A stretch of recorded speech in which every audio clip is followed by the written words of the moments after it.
let me start by saying that Night of the Living Dead is an extremely important movie. It tackles serious subjects, and Dwayne Johnson, not Dwayne The Rock Johnson, or sorry, Dwayne Jones, is truly important for his performance and what he did.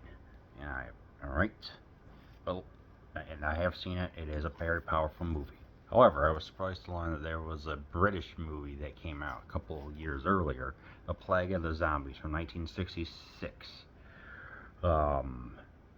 Gilling's hammer thriller about zombies is highly atmospheric and often imaginatively directed in both really classy photography and an outstanding performance from Jacqueline Pearce from Time Out. In a remote 19th century Cornish village, no, they do not grow corn, an evil presence lurks within the darkness of the witching hour. A mysterious plague relentlessly consumes lives at an unstoppable rate. Unable to find the cause, Dr. Peter Thompson, TOMP, enlists the help of his mentor, Sir James Forbes. Desperate to find an antidote, they find an inexplicable horror. Empty coffins with a diseased corpses missing. Following a series of strange and frightening clues, they discover a deserted mine where a world of black magic beckons a doomed legion of flesh-eating slaves, the Walking Dead. This technically is the first modern zombie movie, but it is extremely not that well known. I think only it's a Hammer horror movie, so you're going to get a lot of Gothic imagery and horror and everything else when they were just releasing all these movies and everything. And it set the blueprint for everything, but at the same time, it was dealing with its own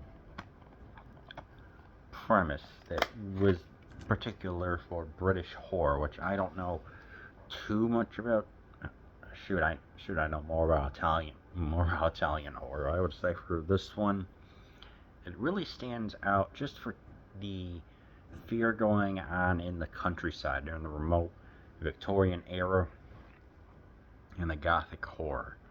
So the story is what you would expect. It is trying to do a root cause analysis of what exactly is causing a superstitious townsfolk to start going missing. It's like, are there experiments being conducted? Are they being abducted by aliens, or is there something else going on? What this movie is a critique, I guess, or criticism of the then going on ruling that the British system was doing, where they're conquering out some of the nations like Hong Kong and everything, and the implementation of voodoo that there was a narrow understanding of, and I could be wrong about that, because it's actually a heck of a lot more different than just inflicting pain on people. This, in my opinion, it was a different time, so there was like no understanding of exactly what the what voodoo really is. And yes, I do keep on yawning. I am tired, but I still want to knock get these reviews done. But despite all that, this is it is culturally inappropriate, but it is a different time. But, with this movie, it's lavish. That's what I like. I'm not sure what the budget was, but you could tell that the suits stand out.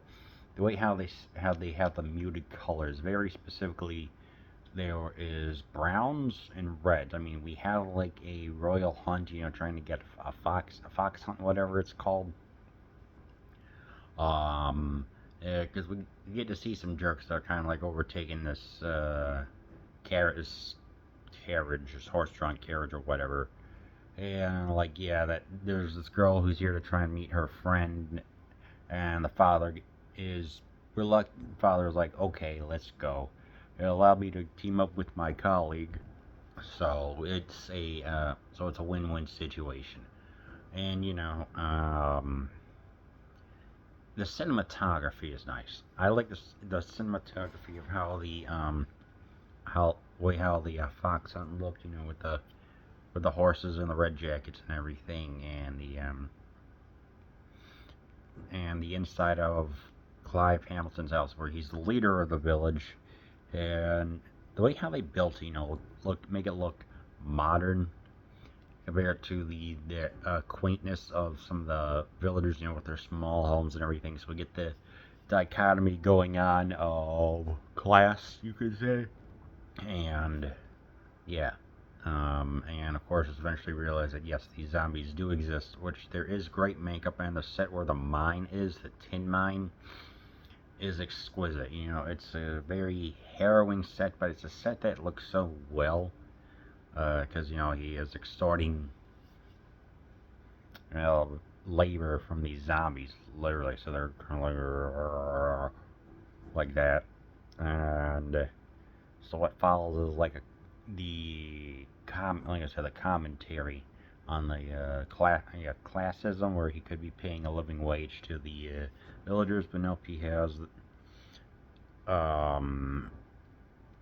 other people doing his bidding. Of course, they mentioned hay and everything else, and there's like, yeah, you can figure out the allegories going on there, and I'm just like, yeah, that's some stuff going on. It's like Cameron was, handling it in a way it's best could be handled for 1966. And, so indeed, it's like the performance from the girl playing Sylvia and also the person playing the father are both good. I like that. They're coming into a new town, they're trying to figure everything out. From the way how the person, there was that Jacqueline lady, she's trying to figure out, has good back and forth with her father and everything, but yeah, I guess it's the idea, the taboo of, what's the word, desecrating the deceased and raising their bodies up. I'm like, yeah, this is definitely the very first of its kind, so obviously you're here for the visuals and the commentary and everything. But yeah, the sets were also shared with the Reptile, which came out, I think, 1967, so obviously it's going to look similar. And this was also double billed with a Dracula movie. I forgot which one that was. And, obviously another Hammer horror production. And one of the actresses actually had their voice dubbed over because it must have been like a Cockney accent. I don't know. But when she found out about that, she was none too pleased. So, yeah. With all that being said, with all the stuff going on, so obviously you can tell when you look at the imagery right here, you're like, yeah, there's some stuff that's going on here, but, for the very, very first modern-ish zombie movie, the redefining from Hammer, this Blu-ray is really dang nice to look at from Scream Factory. So it's like, this movie isn't really scary, much as it's just a Gothic architecture and maybe some horror, but not like the Scream Emitter or anything. So yeah, all that being said, I do highly recommend that you watch The Plague of the Zombies.